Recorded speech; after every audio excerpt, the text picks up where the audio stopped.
আজকে বাসায় তৈরি করে নিলাম ভাইরাল একটা রেসিপি। তাহলে আর দেরি কেন, চলো শুরু করে নিই। এখানে আমার প্রয়োজন ছিল শসা, টমেটো আর ধনিয়া পাতা, লেবু, কাঁচামরিচ, পেঁয়াজ।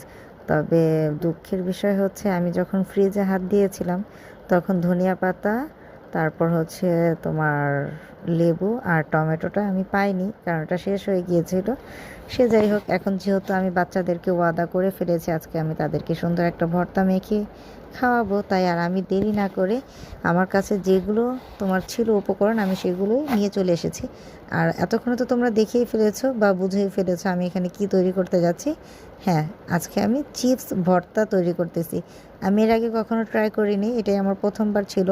তো জানি না কেমন হবে, যেহেতু লেবু দিতে পারছি না বা আরও অনেক কিছুই আমি এখানে মিস করে যাচ্ছি।